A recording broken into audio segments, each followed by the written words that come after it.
Hey everybody, Eric Rennie here with Philippe J. Fournier for this week's episode of The Numbers. And on a Thursday, which is our new day, which means that we had a little bit of a long period between today's episode and the last episode. Philippe, before I ask you how you're doing, I want to say, that our thoughts are with the community out in Tumbler Ridge, British Columbia. Just an awful news over the last week. So just want to know that our thoughts are with them. But aside from that awful news this week, Philippe, how are you doing? Yeah, that was tough. The news trickling out of BC. So best of luck dealing with that horrible thing. Listen, Eric. Busy as always. I recovered from my trip to Alberta. I told you last week it was a lot of fun, but I didn't realize how tired I was coming back. And so lots of work, lots of polling going around. We have federal polls today. Also, we had a very interesting poll coming out of Alberta from the Angus Reid Institute. I'm not sure where you want to start. I guess we should start with the federal numbers, as we often do. But I'll let you start on this one. Where exactly would you like to start today, Eddie? Well, we will start with those federal numbers. The story in the polling world over the last few weeks has been this surge that we've seen for the Liberals after Mark Carney's Davos speech. And we've actually seen a few polls about the speech suggesting that a lot of Canadians either saw or heard or read about it. And among those who did, very positive kind of a reaction to it. So it does explain... this explains that, the big gains we've seen in the polls. And we had a few new surveys come out this past week. Of course, we had the normal Liaison and Nanos rolling polls. We had a survey that came from Innovative Research and one from Research Co. that had a big lead for the Liberals. Yeah. And I think there's two different things that we can say right now. And you can agree with me or disagree. One. All right, go for it. Yeah, there's been a handful of polls have still put the Liberals in minority territory, but I think the consensus now would be that they are in majority territory. Yeah. And the other thing I think we've seen, especially from the new Liaison in the Nanos poll, is that I'm not sure if this surge is continuing.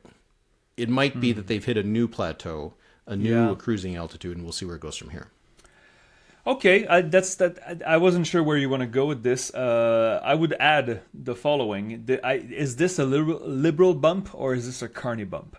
Because we saw first, before we saw voting intentions going upwards for the Liberals, we saw approval of Mark Carney and approval of the government go up. And this is often an early sign, un signe avant-gardeur of things to come.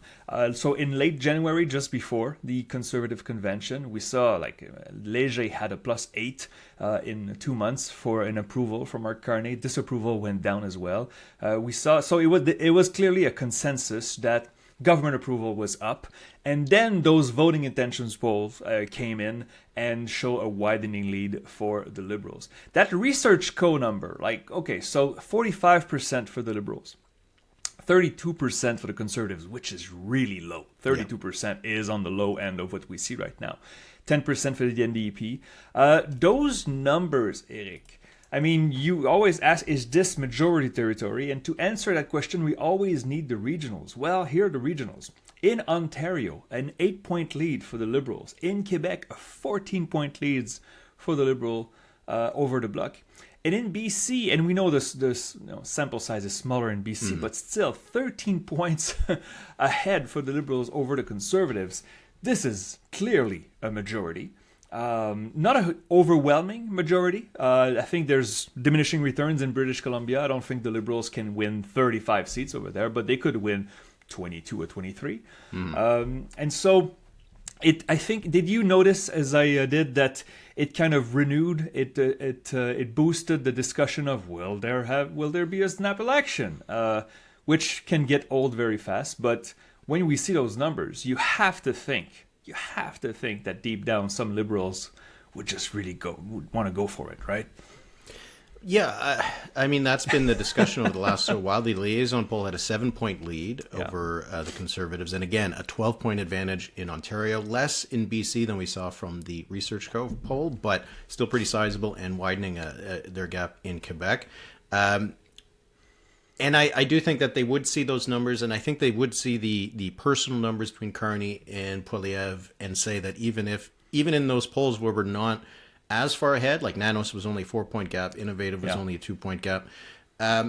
The personal numbers are still very good. Oh, yeah. And the thinking would be that in the course of a campaign, that leadership advantage would start to have an impact on the polling numbers.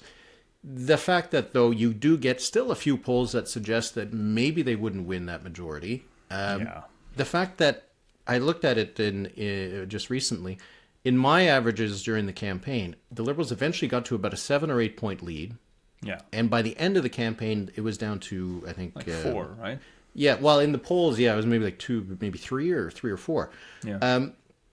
So if the same thing kind of happened in an ongoing campaign or a future campaign, they might enter into a campaign with a lead of 8 points or something like that on average in the polls. But if it's the same kind of story that plays out as it did last time, then maybe they don't end up with it at the end of it. So I find one of the dilemmas here for the Liberals is that if they called a snap election and they got reelected, but with a minority, they lose tons of leverage that they currently have. Absolutely. This political capital just vanishes out of the thin air. Yeah. So they have to find a way to be content with what they have, which is 1 seat short of a majority, hoping to govern by showing those poll numbers to the opposition parties, indirectly, of course, and saying, really? You want to screw with us now? Like, let's work together. I feel like, I saw Yves-François Blanchet giving several interviews saying clearly, we don't want an election. Now, we know there's split opinions on that within the Bloc Québécois, but they see the same numbers as we do. And the Conservatives, you may have heard the word cooperation uttered many times in the past 7 days. We just don't want to be, I don't want to be overly cynical about this. Good if there is some common ground to be found between these parties, and I think there is some common ground to be found. It's just sometimes you don't want to give your opponent a win. And so you play politics, basically. But to go back to the numbers, so the best poll right now available would be the Nanos, or maybe the Innovative Research, which is, the 2-point lead for the Liberals. But Nanos, the tracker has been incredibly stable since Christmas. Yeah. So 39 Liberal, 35 Conservative, 13 NDP. Now, that gives me pause because we've seen the NDP higher from Nanos for quite a while now. And we don't observe that from other pollsters. We had Leger with 5% for the NDP just like 10 days ago. So I'm not sure what to think about this. But the Conservative being in the mid-30s, this is what Erin O'Toole had in 21, and he was booted out. So I don't think the Conservatives are in a position to want an election, and the Liberals would be foolish to want one as well. I think this is where I'm sitting right now, looking at these numbers. I think that's... Yes, you could look at these and be like, look, we'd win a majority, and so we should go to the polls if you were a Liberal strategist. Yeah. But, again, it's not a sure thing by any stretch. We all thought that they would win a majority at some point on Election Day. The polls suggested they were in that position. It turned out that they weren't. Just short, yeah. If there was a little bit of an abrupt edit there, Philip's power went out for a couple seconds, but now it's back. I was saying that the threat of an election has its own power right now, probably more power than the chances of winning a majority. I think that you look at some of these numbers for the Conservatives, and maybe we can talk a little bit about the Conservative numbers. They have 38 in Innovative, 35 in Nanos, 35 in Liaison, 32 in Research. Now we did see, Ecos had a really low number for 30. Them recently. Yeah. I think this is actually problematic. Do I actually think that the Conservatives are in the low 30s right now? No, I don't think so. No, I don't. Yeah. But I think they're in a position now where if a well done poll is able to get them into the low 30s, it suggests they're not very close to 40. So I do think that while the Conservative base is largely holding, those extra few points that got them to the place where they could win as many seats as they did in the last election, maybe those have drifted away a little bit. And so an election for the Conservatives, even if the Liberals were reelected with another minority, I think they might actually still lose some seats. The Liberals won at 169. They were 3 seats short. They were closer to a majority than many people think. Like so, but the face-off between Poilievre and Carney is still something that is worth mentioning here because we had the usual nanos numbers. Let me state them. So preferred prime minister, Carney 53. That's up 4 points in a month. Poilievre 24. That's down 3 points in a month. ResearchCo also had this question of preferred PM. The numbers were closer, but strangely, Poilievre's number was identical. Carney 44, Poilievre 25, and this is a 6-point drop for Poilievre since the previous poll from ResearchCo last fall. And so, in a face-off, in a binary choice, in a polarized environment, the Liberals would have a huge advantage because of the leaders right now. Monsieur Carney, what do we call this? I had journalists asking me, this is not a honeymoon. A honeymoon is right after the election, and we saw it in the summer. We had, it was not a long or a strong honeymoon, but we saw those numbers in the summer for the Liberals were really good. Then they came back down. Now they go back up. Like is this just approval of the way things are going? There's always a little fear of what's going on south of the border. That's part of the equation, but it's not a honeymoon. This is a good first year for Mark Carney and the numbers. What am I wrong about this, Eric? Yeah, that's an interesting point. We often we've even mentioned before that Wab Kinew was still in the midst of a honeymoon. But yeah. I don't think that is actually what anymore. The political term means. I think it means that a honeymoon is when it's a new leader in place and they get kind of an artificial boost. Yeah. Because they're new and people are kind of excited about just the newness of it and they haven't really started to get upset about a leader yet. Like Justin Trudeau had a honeymoon in 2016. Now, the Liberal polling numbers were still strong in 2017, but was that still the honeymoon? I don't know. I think so. That's a good point. I don't know if honeymoons can last this long. And especially since it wasn't that he maintained the strong numbers because they did go down and now they came up. So I do think that this is not a honeymoon, but this is its own kind of thing, right? That Carney's numbers, we were talking about it at the end of the year, were starting to slip, right? Every new poll that was coming out was showing that his net positive, positive, negative rating, whatever, was starting to get smaller and smaller. Yeah. So I do think that this is not a honeymoon. I do think it is a direct relation to the events happening. I do think you're right that the context of the events are important. If Trump wasn't making people worried, Carney's Davos speech I don't think would have had much of an impact. But I think it's the combination of kind of the environment we're in, the approach that the government has taken when it comes to Trump. Less reactive, less kind of panicky. Like it kind of was panicky over the first little while, which is probably why the numbers started to slip. So I do think that this is its own thing. I don't think it's a continuation of the previous honeymoon. Huh. Also, I wanted to bring this up with you. I was just wondering, so Poilievre is fresh off a national convention for the Conservatives, a leadership review where he had 87%, a clear victory for Pierre Poilievre. If there was, or if there were, a snap election and the Liberals are, just short of a majority or a very thin majority, would Poilievre still be safe? I feel like he would be. But if the election is in 27 or 28 and the Liberals still prevail and have a fifth consecutive win, then it's a different story for Pierre Poilievre. So I think that Pierre Poilievre really bought himself some political capital within his party with that strong showing in Calgary. And it'll be interesting going forward. I feel like the Conservatives are playing it smart right now, recognizing the numbers right now are not favorable, or no, they're not awful, but they're not favorable, and perhaps cooling it and let Mark Carney govern for a while. Maybe he'll stumble. We don't know. I think it would be a sound strategy in the short term, at least. Yeah, and also getting the NDP more established with a new leader, seeing how that kind of shakes out. And there could be advantages and disadvantages for the Conservatives depending on which leader they choose.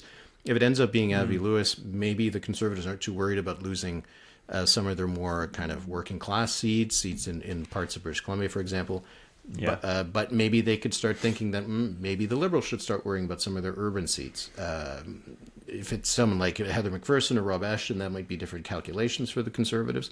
But yeah, that too is another thing. They need the NDP to be doing better. The fact that the best poll for the NDP is 13%, and I think that's rounding up. Yeah, it is. Yeah. Is not good enough, right? No, it's not. And like, because that is the best poll, and the Conservatives are still behind by 4. So they need the NDP to get back. They need the Carney numbers to come down. So there's every advantage for the Conservatives to try to remove any excuse that the Liberals could have for calling an election. And so to me, it feels like this could cause some stability for a while. I think so too. But I don't know. I'm sure there's some clever strategist thinking that we got to go now. If next year's going to be worse, we got to go now, and then we never know what's going to happen with that. But speaking of the NDP, I wanted to ask you. We have something on our outline here, and I know you followed this story more than you. A different NDP this time. So the deputy Ontario NDP leader will run for the Liberals, for the federal Liberals, in Scarborough Southwest. There's a little game of musical chairs that's going on right now between Ontario and federal politics. Eric, why don't you summarize this for me, because I think I lost bits and pieces of it. So what's going on there? Well, this happened just on Tuesday evening, late afternoon, after our last episode, so we missed it. But the news came out that, first of all, Bill Blair was resigning. That we knew last week. He's riding of Scarborough Southwest. He's going to become the High Commissioner in the UK. And then a few hours later, because it's really that episode we were talking about how it was odd that the Liberals had nominated their candidate in University Rosedale when they had to wait for the by-election in Scarborough Southwest. And then the news came out a little bit later that Dolly Begum, the Ontario NDP deputy leader and the MPP for Scarborough Southwest, would be running as a Liberal. It's not technically a floor crossing, because it's more of a jurisdictional crossing, and party labels aren't as hard, kind of restrained between provincial and federal. But nevertheless, with all the talk of Mark Carney being a progressive conservative, red Tory, blue Liberal, whatever you want, to go recruit a new Democrat is, it's a little icing on the cake. It has a little bit of flair to it, but. This is going to cause some really interesting stuff. First off, it causes lots of problems for Merit Stiles and the Ontario NDP to lose one of your deputy leader. I think she had 2, but also in a riding that isn't like the safest one for the NDP provincially. It really isn't. Yeah. But anyway, so we got Blair resigning, which will cause a by-election. Scarborough Southwest needs to be called within the next 6 months. Dolly Begum running for the federal Liberals means that she has vacated her seat provincially, which means that there will be a by-election provincially in Scarborough Southwest. Nathaniel Erskine Smith has said that he will run for the OLP, the Ontario Liberal nomination in Scarborough Southwest, which means that he will vacate his Beaches East York riding. So it's going to be, we know that the federal Liberals are probably going to want to call their by-elections pretty soon. Ford seems to be willing to wait a little bit longer, so does mean that probably in the next couple of months we have a federal by-election in University Rosedale and Scarborough Southwest. We then have a provincial by-election a couple of months later in Scarborough Southwest, which then causes another federal by-election to take place in Beaches East York. So we have these rolling domino effect by-elections that'll be occupying us probably for the next 8 to 12 months. What do we think of that? Were you surprised by Carney and his team recruiting from the Ontario NDP? Because I must say I did not see that coming. No, although apparently there was a Hill Times article that mentioned this back in like October. Oh, really? Yeah, didn't even notice. But good for them. They have good journalists over there. Yeah. I must have missed it. Maybe we weren't paying attention to it. It's just that it seems. I did not feel like Mr. Carney's version of the Liberals had much in common with the Ontario NDP. Also given, the Ontario NDP, I don't want to be too hard on them. We talked at length about how this election, the Ontario election from 1 year ago, my God, it was a year ago, February last year, did not go too well. They managed to save the furniture by saving some of their incumbents, but it was not a really good election. So that means that Miss Begum sees more in her future in the federal Liberals than in the Ontario NDP, even if the federal Liberals are in their fourth term right now. I don't know. I feel like this speaks more of the state of the Ontario NDP than it does about the federal Liberals. Am I crazy? This is not a good news for the Ontario NDP at all, because there's no guarantee that they keep that seat whenever the ballot election occurs. No, there isn't a guarantee of that. It wasn't. They didn't win it by a huge margin, and we did see in the provincial election that when the NDP didn't have an incumbent, they lost quite a bit of support. Yeah. Oh, yeah. And especially if you have Erskine Smith running, and at the time it'll be in the midst of the Ontario Liberal leadership race, which is only going to be finishing in November. There's just lots of little pieces here. And one of the other interesting pieces is that Beaches East York, not too long ago, was represented federally by the NDP. Mm-hmm. That's right. And if someone, an Avi Lewis type would win the NDP leadership, would need a seat. And Beaches East York would not be an easy one to win. But it would be the kind of seat the NDP should win if it was doing well. So there's tons of little dominoes things that are going to occur because of these by-elections. Just the fact that the Scarborough Southwest provincial by-election will take place in the middle of the Ontario Liberal leadership race will have an impact too. Because if Erskine Smith is the candidate, if he doesn't win it, that's not good to lose a by-election in the middle of a leadership contest.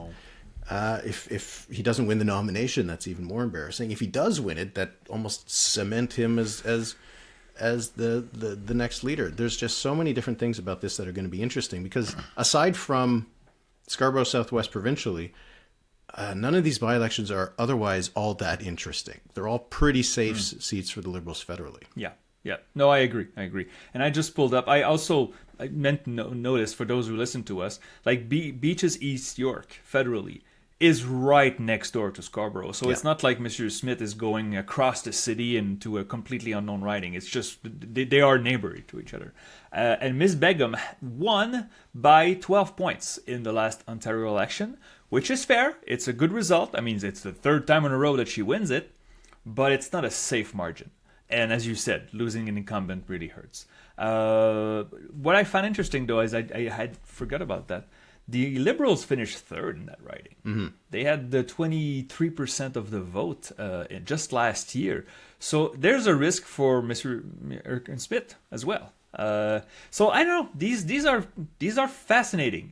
This will be far more interesting than the Chrystia Freeland's old riding or even Bill Blair's federally.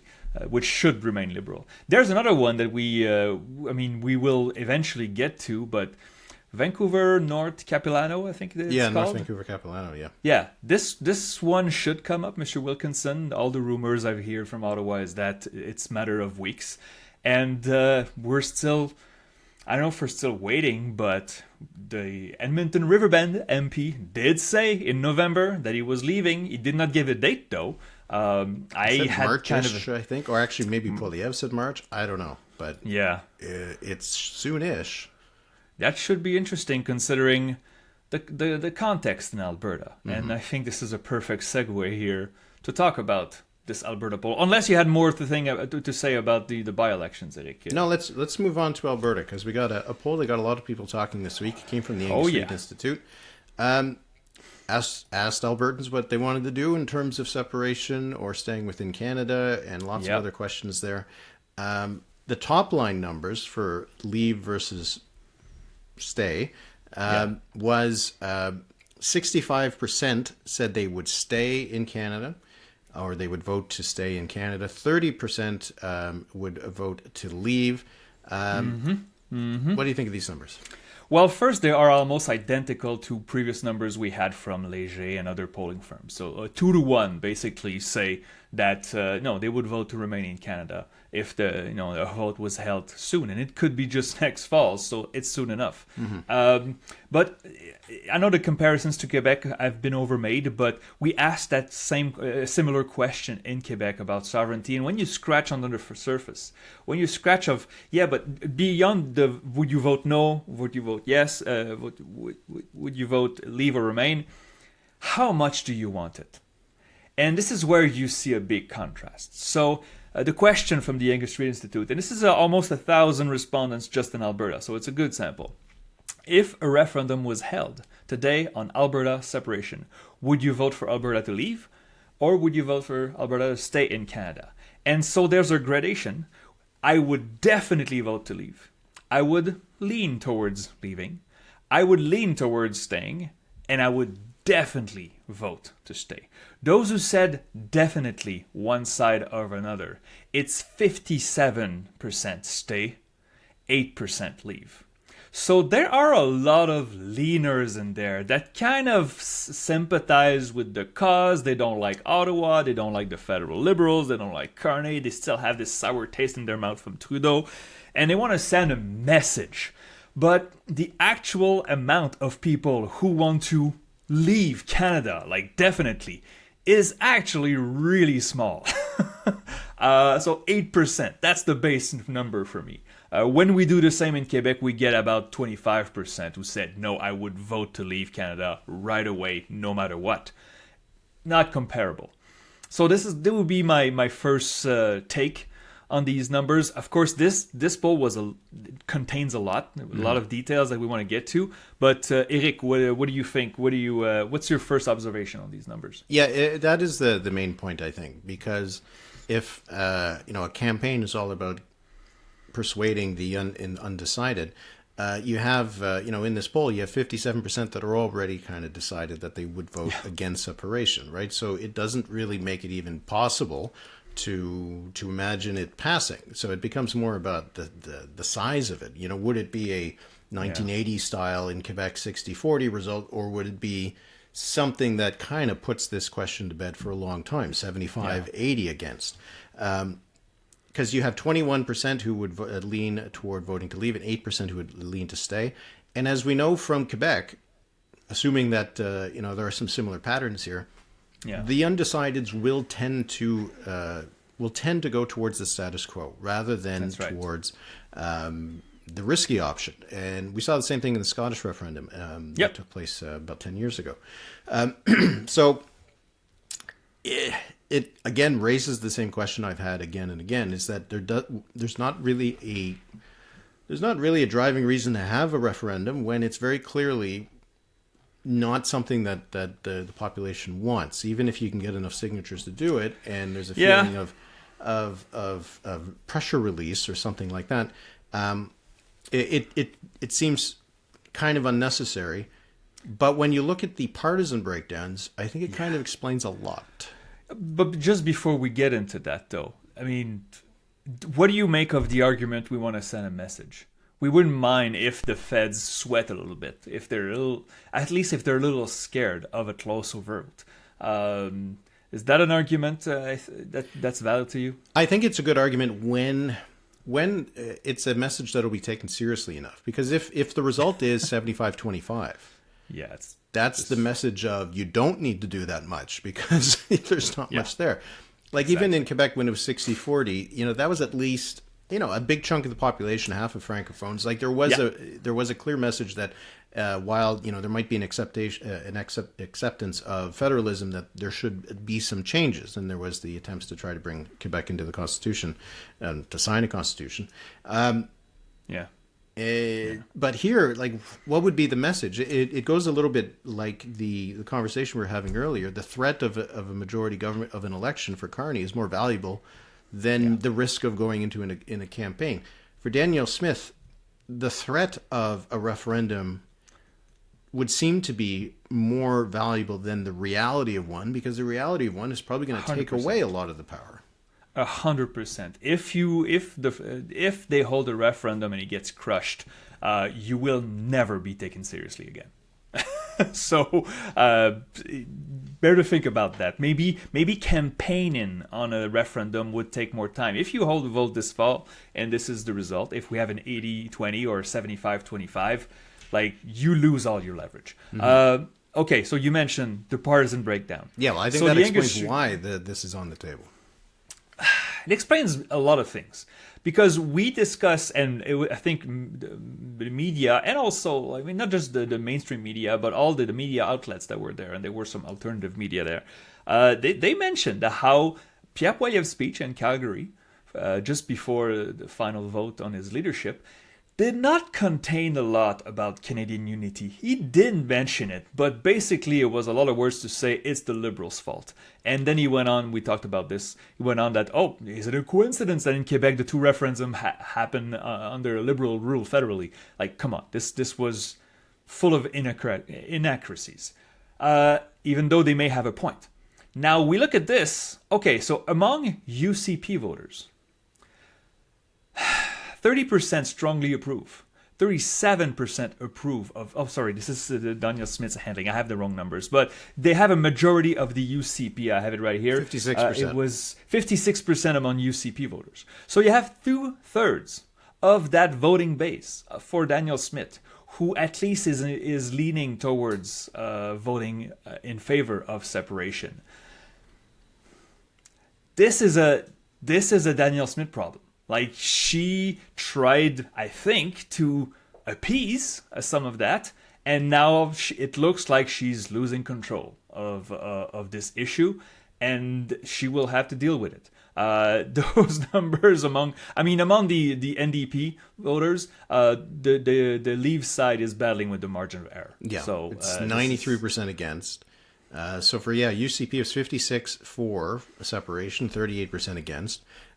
So like Smith, I guess, does have some pressure within her own electoral base to deliver on a referendum, even if it's likely to lose. I guess the PQ has some of the same factors going on here, but the purpose of the PQ is to have a referendum. So it's right there in the platform.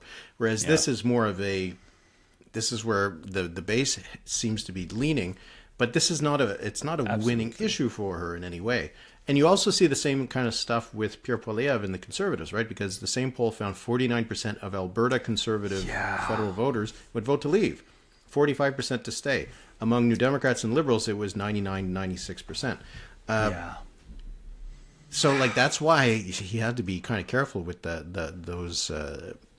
topic in Calgary, because some of the people in the room might have voted to leave if they had the option. And I saw in a talk with many of them. Yes, absolutely. Here's one of the things, though. Like, the Conservatives, just like the Liberals, the federal Liberals would be kind of screwed if Quebec left, right? Quebec has been such an important part of their electoral coalitions in the past. Yeah. Imagine if all of a sudden the federal Conservative Party couldn't count on 34, 35 seats in Alberta. Yeah. Pierre Poilievre would not become prime minister, I don't think, if Alberta separates before the next federal election. Like, there's this imperative that the federal Conservative Party, more than Danielle Smith, I suppose, needs to kind of make sure this doesn't get out of hand. Because yes, it could have some issues within the party base. It could split the party, some internal factions, this kind of thing. Yeah. But this is also the heartland of the Conservative Party of Canada. They can't lose Alberta. Eric, I would say, I want to say this. I agree with you. But for me, what you're saying was an issue before Trump. Like, if Conservatives can count on Alberta to provide seats, it's going to be much harder for them to win at the federal level.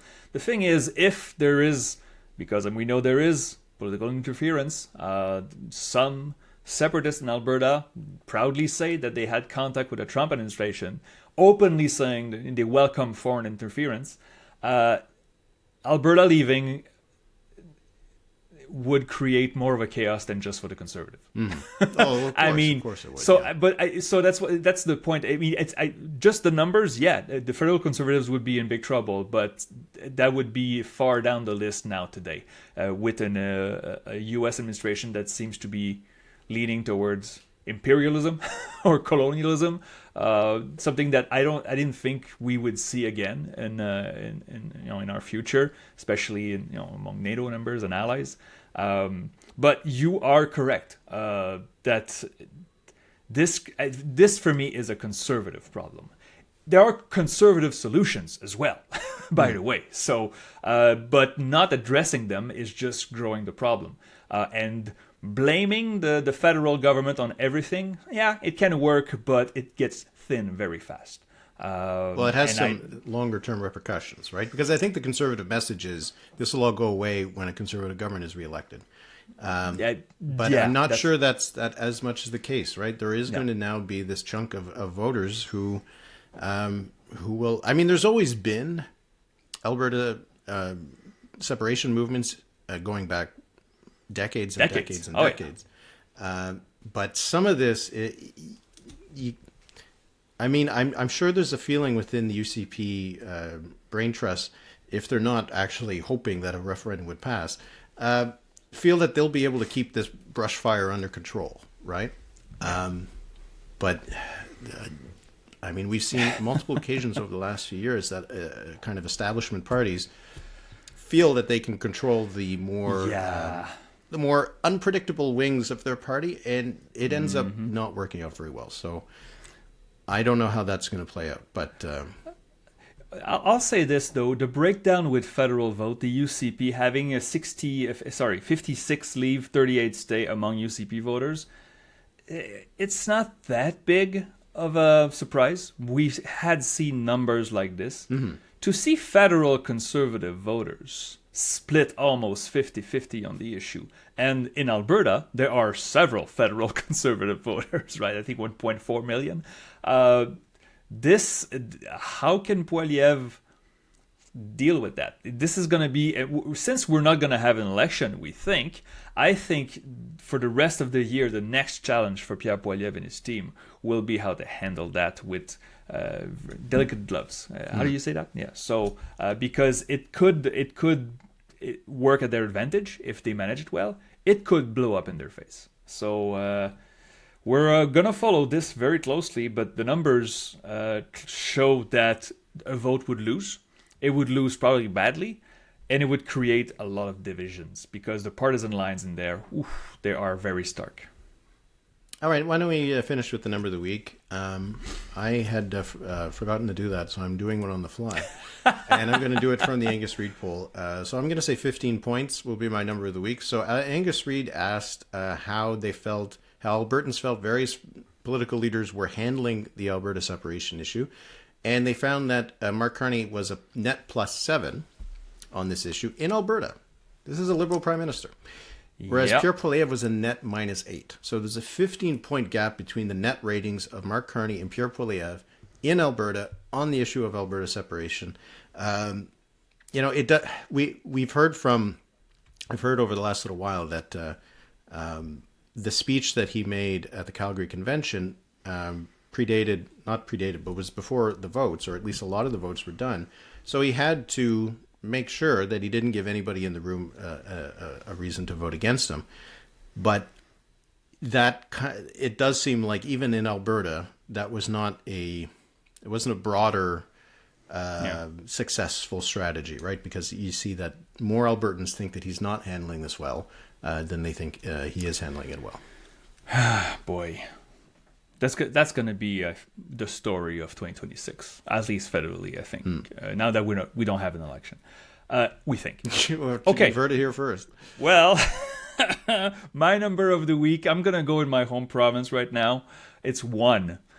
So there's about a little more than 24 hours left until the new Quebec Liberal leader is acclaimed. Charles Milliard, thus far, is the only one who came up with the money and the signatures, and other potential candidates have until 11 p.m., I think it is, tomorrow on Friday, and it probably won't happen. So the Quebec Liberals... I think we would have heard about it by now. Yeah, absolutely. Oh, there's a big surprise last minute. Yes, so you never know. Yeah. The Montreal mayor, for example. Yeah. He has enough problems. I didn't say who. So the Quebec Liberals will have a new leader, and the hopes for the Liberals would be that he brings stability. And I think he's in good position to do that after what happened with Pablo Rodriguez. But the numbers, and I have a column on L'Actualité out this afternoon about this, the numbers are still not very favorable to Liberals. The comparables from Léger in January, they inserted Charles Milliard in there to test the voting intentions. And the Liberals were doing a little better, but not among Francophones. The Francophone number was 16% with or without Milliard. That's not enough. Not to win, just to be competitive. They're not competitive right now. So that's my number for this week. Charles Milliard will be leader of the Quebec Liberals, and we'll see if he moves the needles. Because he is a blank slate right now. A lot of people don't know who he is, so it'll be interesting to follow that on top of the CAQ leadership race, which we'll get to at some point in Les Chiffres soon. Yeah, lots of interesting stuff. Quebec, Alberta, federal... interesting year for politics, regardless of how many elections we end up having. So that'll be it for this week's episode. As I mentioned, we're going to be now on Thursdays. We're going to have a bonus episode on Monday. So if you're a Patreon member, look out for a call for questions. We're going to do a mailbag. If you want to join the Patreon, go to thenumberspod.ca, get early and ad-free access to all the episodes, access to the Discord, and our undying appreciation for your support. So, Philippe, have a good weekend, and we'll chat again on Monday. Merci beaucoup, Eric. Thank you, everybody. Have a great week.